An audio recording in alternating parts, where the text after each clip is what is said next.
Yo, what's up, YouTube? We talked about this a couple videos ago, and it was about YouTubers and content creators in the retro community kind of sucking out at the moment, kind of being shills. Well, you know what? I look at it overall, and I'm like, you know what? Every time there's somebody creating anything, at least it's getting a message out there. People are talking about it, good or bad. Not bad for retro gaming. You know, yes, we could argue that some games have been jacked up in prices because of retro gamers. All these fake, you know, game hunts that we see and game collectors and that kind of thing, they're going out there, oh, it's like, I got this, you know, $20,000 collection off of somebody's grandma for $100, and they're just doing it for clicks, man. Reality is that doesn't happen all the time. You know, they're probably taking their own collections, hell, setting it all up. They got production teams. You know, they're just feeding the algorithm, man. And you look at someone like myself who's here that just collects what they want to collect and live streams it, right? I sit down, I live stream with you guys, and we all hang out together and we just have a great time. You know, that to me is fantastic, right? You know, I look at that and I'm just like, that's the way to do it. Sit down together and play something. Yeah, Let's Plays are kind of dead overall, but mine in particular are more involved. You know, I've got the CRT external setup, all that kind of thing, and I try to involve all you guys, and you know that. That's why you're here, right? So when it comes down to it, I think that, you know, retro gaming YouTubers and that kind of thing are good, right? Inherently, it is good to have more eyes on anything, especially if it's a hobby you like. Now, if you're a reseller and you're trying to get the cheapest games, more eyes on also mean higher demand. Higher demand, higher prices. So if you're going to buy stuff, that sucks. But if you're going to sell stuff, that's great. So, you know, you got to scale it, right? You got to balance that thing. Do you want people talking about it, or do you want people not talking about it and you get your cheaper games? I don't know. I personally think that more eyes on is always a good thing. You know, I look at some of the retro gaming YouTubers now, though, and a lot of them are starting to do the same thing. We're just starting to do, like, I know I've said it before, but the Switch 2 news, guys, is so crap. I don't want to hear about the Switch 2's extra buttons, this, that, and whatever. Guys, stop feeding the algorithm this stuff, man. Just stop clicking on it, please. Don't click on it. Let the Switch 2 come out when it comes out. Sure, check it out every now and then from Nintendo's official site. But man, people are just going to town on this stuff. Switch Force has been talking about Switch 2 for like 3 years now. It's coming out next week. It's coming out next week. You won't believe this Switch 2 news. You know, RGT85, which is a guy that, you know, seems pretty legit and that kind of thing. He's doing his thing. And man, I think that he's done a lot of good stuff for retro gaming as a whole and, you know, the community and that kind of thing. But he's kind of chilling out on the Switch news quite a bit as well. You know, it's just like all the time. It's like, I'm not a Nintendo YouTuber.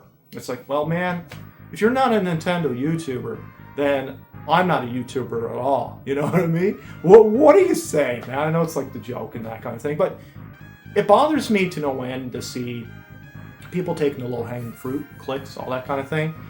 As a YouTuber myself, I try to have a little bit of integrity. I try to space it out. Like, you know, your time is important. And I find another thing that bothers me, you know, I'm getting on a rant here, but the 8 minutes for mid-rolls. Keep an eye on your favorite creators, retro gaming creators, and see if it goes over 8 minutes. If it's going over 8 minutes, it's like 8:01, 8:03, they are purposely dragging those videos out to make sure they get those mid-roll clicks. You deserve better than that, man. They're trying to feed themselves. They don't care about you, man. They don't care about you. You're feeding them, right? Like, that's what it comes down to. 8-minute videos, talking about a certain topic, if it's very much needed, absolutely take all the time you want. But if you're going to talk about an extra button on the Switch 2 for 8 minutes, I don't care, man. You suck. You suck, and I'm calling it. You suck as a creator. You are doing it for yourself and line your own pockets. You know what? People will be like, yeah, they're just hustling, dude. They're just doing the thing, right?